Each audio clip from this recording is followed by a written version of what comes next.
I want to talk about Hacksaw Ridge in a minute, your new film. But just before we do, tell us about Silence Yeah. and Scorsese, how the part came about, and how do you create a character? It's 17th century Japan. Yeah.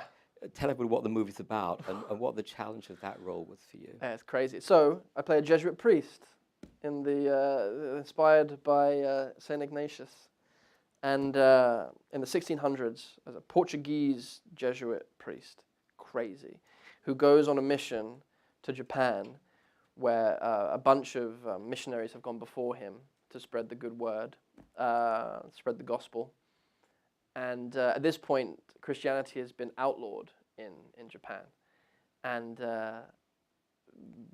priests are getting executed, tortured to the point of renouncing their faith. They're being forced to renounce their faith. And if they don't, they'll just get tortured more, and they'll have other people, like villagers who are Christian, they'll be tortured in front of them and executed. It's just brutal. It's a Buddhist regime. Who knew that even no religion is exempt from atrocities in the name of God. Anyway, it's fascinating. It's a fascinating piece of history.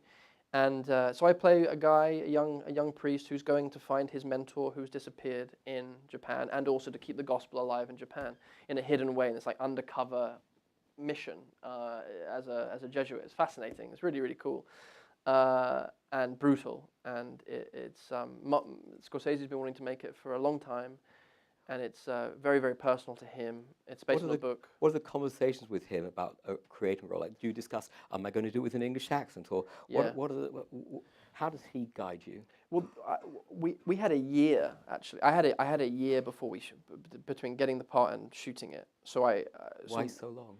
Because it kept pushing, and also I'm thankful because I got to study for a year.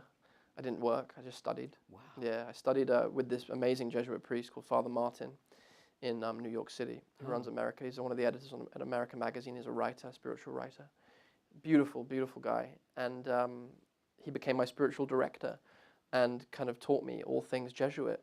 But deeper than that, we talked about life and about how to live and the tenets of this particular spirituality. And I did the spiritual exercises, which are no mean feat. It's like a 30-day retreat where you meditate on the life of Jesus and you put yourself in Jesus' company, going through from his birth through to his death and resurrection. And it's this very deep meditation that you do where you literally imagine yourself into his life and you're walking with him. And it's profoundly transformative, really, really beautiful to hang out with Jesus, Wow. in a way that's like tangible Gosh. and visceral, and you're devoted. It's like deep, deep devotion. I'm kind of a bit emotional thinking about it because it was a truly transformative experience for me. And it's like you take on a role like that, and you don't ever want the preparation to stop because it's endless to understand. And with Marty, we talked endlessly until words ran out, and they always would. We would talk for 3 or 4 hours at a time, and then at a certain point the words would just go, because we would always come back to the same thing, which is the question of the film, which is about how do you live a life of faith, and what is living a life of faith actually mean, and what is living truly in line with yourself, with your true self, your deep self. What does that mean? And we always end up in silence together. That was the incredible thing. Every single conversation would end up in silence. And we'd go, okay, I guess that's it for the day. Wow. Yeah, it was profound. In person or on the phone? Mostly in person, yeah. Yeah, mostly. What surprised you about him? So loving.